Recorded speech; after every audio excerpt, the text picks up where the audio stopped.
Good morning to everyone. Today మనం క్యాలెండర్లో రెండో భాగానికి స్వాగతం సుస్వాగతం ఫ్రెండ్స్. ఈరోజు మనం ఆడ్ డేస్ కాన్సెప్ట్ నేర్చుకుంటాం. ఆడ్ డేస్, ఈ ఆడ్ డేస్ మీద రెగ్యులర్గా ఎగ్జామ్స్లో చాలా క్వశ్చన్స్ వస్తున్నాయి. ఈ ఆడ్ డేస్కి సంబంధించిన కాన్సెప్ట్ తెలుసుకోవాలంటే ముందుగా ఒకటి తెలియాలి. చాలా సింపుల్ క్వశ్చన్. ఈరోజు సోమవారం అనుకోండి, మళ్ళీ సోమవారం రావడానికి ఎన్ని రోజులు పడుతుంది? చాలా సింపుల్, అందరూ 7 డేస్ అని చెప్పేస్తారు. సో ఉదాహరణకి 9 డేస్ తర్వాత ఏ వారం వస్తుంది అనగానే వెంటనే ఏం చేస్తాం? సో నెక్స్ట్ 7 డేస్కి మళ్ళీ సోమవారం వస్తుంది కాబట్టి తర్వాత మంగళ బుధ +2 చేస్తాం, అంతేనా? ఇదే కాన్సెప్ట్ని మనం ఎక్స్టెండ్ చేస్తాం అనమాట. ఈ ఎక్స్ట్రాగా వచ్చిన 2 డేస్నే ఆడ్ డేస్ అంటాం. ఫర్ ఎగ్జాంపుల్ 108 డేస్ ఉన్నాయండి. 108 డేస్ తర్వాత ఈ రోజు మంగళవారం అయితే 108 డేస్ తర్వాత ఏ వారం వస్తుందో అని అడిగారు అనుకోండి. ఎవ్రీ 7 డేస్కి మంగళవారం రిపీట్ అవుతుంది కాబట్టి 7తో డివైడ్ చేసేద్దాం. రిమైండర్ ఏం వస్తుందో చూద్దాం. 7తో డివైడ్ చేస్తే ఏమవుతుంది? 1 times 7, 3, 8, 5 times, right? 35, 3 రిమైండర్. అంటే మంగళవారం +3 వేసాం అనుకోండి, బుధ గురు శుక్రు. ఈరోజు మంగళవారం అయితే 108 డేస్ తర్వాత వచ్చేవారు శుక్రవారం.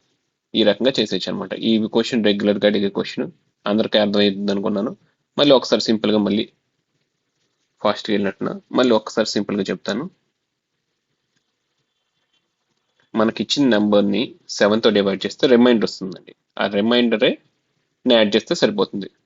ఉదాహరణకి 52 డేస్ తర్వాత, ఈరోజు ఫ్రైడే అయితే 52 డేస్ తర్వాత వచ్చి ఏ డే అవుతుందని అడిగారు అనుకోండి క్వశ్చన్. మనకు తెలుసు 7 7s 49, 3 రిమైండర్ ఇక్కడ కూడా. సో ఫ్రైడే తర్వాత 3 days, Saturday, Sunday, Monday. So 52 days తర్వాత మండే వస్తుంది.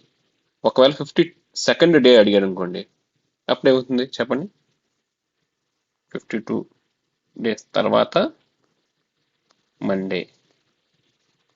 52nd డే అయితే సండే అవుతుందండి. ఈ డిస్టింగ్విష్ చాలా ఇంపార్టెంట్ ఎగ్జామ్స్కి. ఓకే, ఒకవేళ 52 డేస్ ముందు ఏ డే వస్తుంది? ఈరోజు ఫ్రైడే, 52 డేస్ ముందు ఏ డే వస్తుందని అడిగితే ఈ రిమైండర్ని సబ్ట్రాక్ట్ చేసేయాలండి. చాలా సింపుల్ కదా. ఈ కాన్సెప్ట్ మీద ఎగ్జామ్స్లో ఏపీఎస్సిలో, ఆర్ఆర్బిలో, ఇంక్లూడింగ్ సిసాట్లో కూడా ప్రీవియస్లో ఒకసారి అడిగాడు ఇండైరెక్ట్గా. ఈ కాన్సెప్ట్ని తెలుసుకుంటే సరిపోతుందండి. సో ఆడ్ డేస్, ఈ ఎక్స్ట్రా డేస్ ఏదైతే ఉన్నాయో, వారంలో కుదించబడని ఎక్స్ట్రా డేస్, వాటిని ఆడ్ డేస్ అంటాం, లేదా విషమ రోజులు అంటామండి Telugu medium. So odd days. దాని తర్వాత మనం కాన్సెప్ట్స్ తర్వాత తెలుసుకుందాం. ప్రజెంట్ ఒక క్వశ్చన్ చేసేసి ముగించేద్దాం. ఈరోజు లెటర్స్ సండే అయితే 49 డేస్ తర్వాత ఏ రోజు వస్తుంది? After 49 days. Next 49th day ఏమవుతుంది?